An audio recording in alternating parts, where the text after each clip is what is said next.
सुबह की हल्की हल्की धूप जंगल के दरख्तों से छनकर जमीन पर पड़ रही थी। परिंदों की चहचहाट से पूरा जंगल जाग चुका था। इसी जंगल के अंदर एक छोटा सा गांव था, जहां इंसान और जानवर सब मिलजुल कर रहते थे। इसी गांव में बकरियों का एक प्यारा सा परिवार रहता था। उस घर में एक समझदार सा बकरा था और उसके साथ उसका नन्हा सा पोता, जो सुबह होते ही इधर उधर दौड़ने लगता था। वो नन्हा बकरा हर रोज सुबह अपने दादा के साथ ताज़ा घास चुनने जाता और सवालों पर सवाल करता रहता। इसी गांव में एक भालू भी रहता था, जो देखने में तो बड़ा और भारी था, मगर दिल का बहुत नरम था। वो सुबह सवेरे शहद की तलाश में निकलता और वापस आकर सबको सलाम जरूर करता।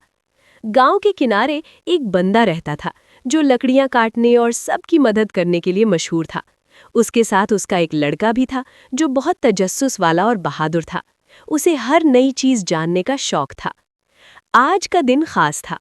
गांव में आज एक शो फंक्शन होने वाला था। दूर दराज से एक शो करने वाला किरदार आने वाला था, जो अपनी अजीबो-गरीब करतबों और दिलचस्प खेलों के लिए मशहूर था। गांव के सब लोग और जानवर सुबह से ही तैयारियों में लगे हुए थे। कहीं रंगीन कपड़े लटक रहे थे, कहीं लकड़ी का स्टेज बन रहा था।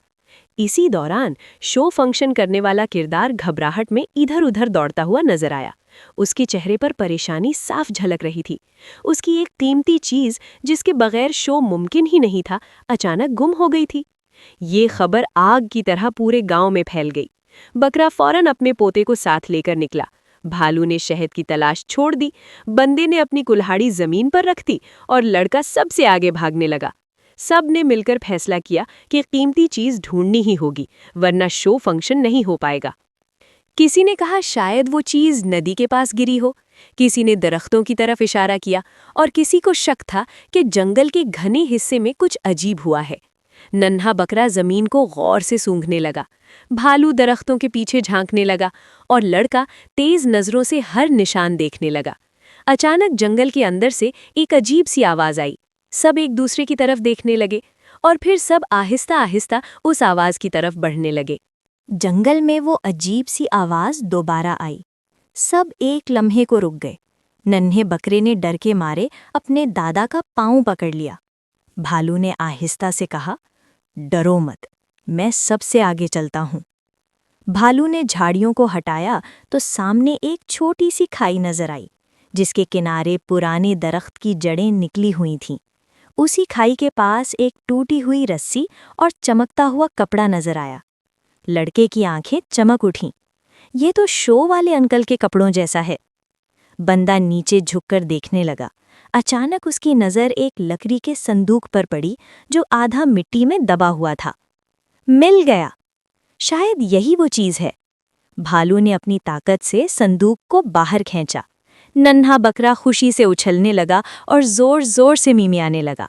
मगर दादा बकरा बोला, अरे ठहरो, पहले देख लो, कहीं ये खाली तो नहीं। लड़के ने आहिस्ता से संदूक का ढक्कन खोला। सबकी सांस रुक गई। अंदर वाकई वही कीमती चीज मौजूद थी, जिसके बगैर शो फंक्शन मुमकिन नहीं था। इसी लम्हे शो करने वाला किरदार भागता हुआ आया। जैसे ही उसने अपनी चीज देखी, उसकी आंखों में खुशी के आंसू आ गए। आप सब ने तो मेरा दिल खुश कर दिया। अगर ये ना मिलती तो आज का शो खत्म समझो। सब ने सुख का सांस लिया। गांव की तरफ वापसी पर नन्हा बकरा सबको अपनी बहादुरी की कहानी सुनाता जा रहा था। हालांकि सब मुस्कुरा रहे थे, क्योंकि असल बहादुरी तो सबकी थी। शाम होते ही गांव में शो फंक्शन शुरू हुआ।